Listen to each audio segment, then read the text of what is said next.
Olá, pessoal! Estamos mais uma vez aqui com a nossa disciplina de Sociologia e hoje a gente vai tratar o tópico 4.0, a análise das manifestações artísticas e intelectuais durante a ditadura militar e contextualização à contemporaneidade, a comunidade, a cidadania, as instituições sociais, os movimentos sociais e a concepção de Estado. Bom, na década de 60, nas aulas anteriores, a gente analisou a primeira e a segunda geração de sociólogos, do pensamento sociológico brasileiro. Então, até a década de 60, como eu disse, era um momento de transição, de adaptação da sociedade brasileira do Império para a República. A partir da década de 60, passamos a nos preocupar com mais profundidade a industrialização, a urbanização. E aí começaram a haver questões muito polêmicas em cima da reforma agrária e começaram a crescer os movimentos sociais, sobretudo na década de 70. E dessa forma, acaba acontecendo uma ruptura em 64, quando vem o regime militar, que no Brasil vai de 1964 a 1985. Nesse período, a sociologia chega a ser banida das escolas. Por quê? Porque, como eu disse nas primeiras aulas, a sociologia é uma disciplina, é uma ciência que nos faz pensar a sociedade brasileira. E naquele momento, a ditadura militar não estava interessada nisso. Ela não aceitava questionamentos. Então, esses movimentos sociais, essas manifestações vão ficar ainda mais crescentes, porque vai haver uma grande parte da sociedade que vai passar a questionar esse comportamento de censura, de pressão, de violência daquele momento, onde a imprensa era controlada, o cinema era controlado, a música era de protesto, todos os comportamentos eram o que a gente chama de censurados.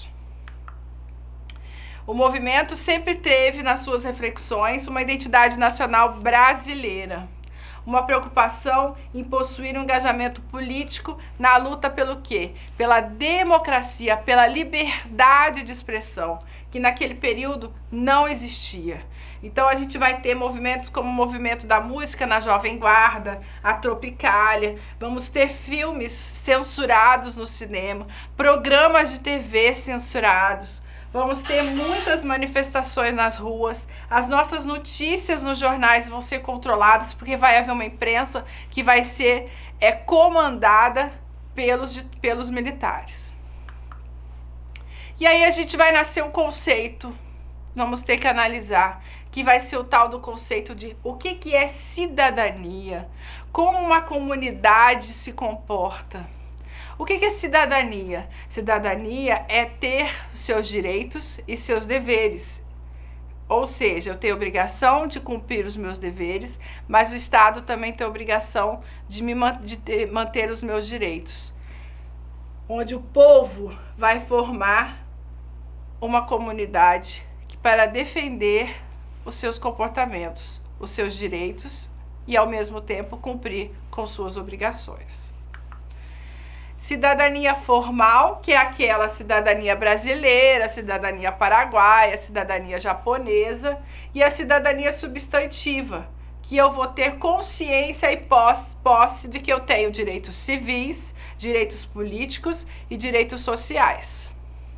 O que seriam direitos civis? Aqueles que são embasados pelo Estado, a segurança, a educação, o direito de ir e vir. Os políticos, eu tenho o direito hoje, democracia, de eleger os meus representantes. E os sociais, que são aqueles mais comuns, respeitar o espaço do seu próximo. Por mais simples que seja, botar o lixo é um ato de cidadania. Você selecionar o seu lixo para reciclagem é um ato de cidadania. E aí, como eu disse anteriormente, os 3 tipos de direitos são o civil, o político e o social, que no Brasil nós vivemos a partir da Constituição de 1988, o que a gente chama de uma Constituição cidadã, onde nós passamos a ter os nossos direitos e deveres explícitos, certo? Em comportamentos e teorias e aceitações que até então não existiam, onde a gente passou a ter direito, nós mulheres, por exemplo, a votar, onde o cidadão indígena passou a ser tratado como cidadão, que até então ele não fazia parte, onde a nossa política passou a ter esferas muito mais esclarecidas, né? Digamos assim, passamos a ter um conhecimento mais amplo a respeito da formação da política do Brasil. E aí a gente vai se prender a alguns conceitos importantes para a sociologia. O primeiro deles é as instituições sociais, porque para essa sociedade estar organizada, regulamentada, ela precisa ter normas. E aí, o que são instituições sociais? São instrumentos reguladores e normativos das nações humanas, as quais reúnem um conjunto de regras e procedimentos reconhecidos por essa sociedade. Instituição, escola, família, o Estado, são instituições sociais. E o indivíduo e as instituições sociais. Nós todos pertencemos a vários tipos de instituições sociais. Acabei de dizer a escola, a faculdade, o seu time de futebol, a sua igreja, são instituições sociais. Instituições espontâneas é que elas nascem a partir de comportamentos que a sociedade se mostra. Time de futebol, por exemplo. As instituições criadas são faculdades, escolas, né, que vão criar suas próprias normativas, seus próprios regimentos. As instituições reguladoras, por exemplo, a polícia, tá? As instituições operadoras, o Estado, as secretarias. E as instituições sociais, família, ensino, religião, econômica e de lazer. E aí a gente vai entrar num assunto muito interessante que eu também tenho como sugestão vocês se aprofundarem, que são os movimentos sociais. Não só no Brasil, mas no mundo todo. Ao longo de toda a história, nós tivemos movimentos sociais que marcaram e modificaram toda a sociedade. O que seriam movimentos sociais? São movimentos de ações coletivas de caráter sociopolítico e cultural que viabilizam distintas formas de população que se organiza e se expressa em suas demandas. Professora, movimento social é sempre contra o governo? Nem sempre, tá? Ele tem o seu caráter e a sua especificidade.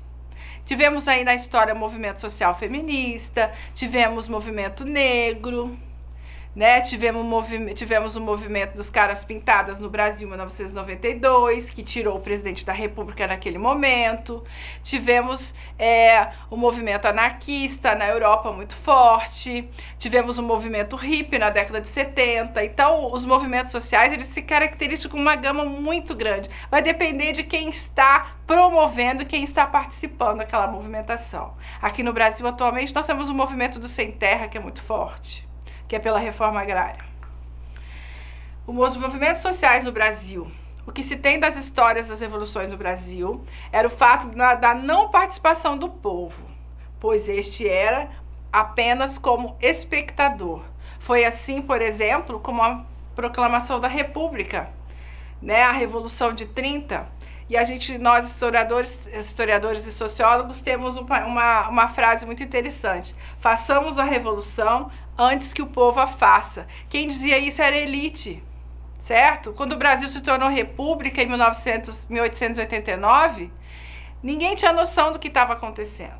Acordou-se república sem saber o que havia, nem o que era ser uma república. Só a partir dessa década de 60 que esses movimentos sociais, graças ao regime militar, por ironia do destino, passaram a ganhar força e essa população passou a ter consciência, esse povo passou a ir à rua, a buscar por seus direitos, a querer que nós possamos ter uma sociedade mais justa, mais igualitária, ok?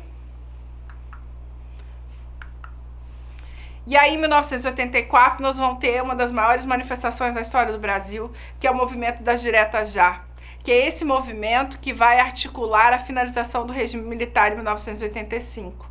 Por quê? Porque a pressão popular e a pressão política internacional vai derrubar o regime militar e nós vamos voltar a ser uma democracia.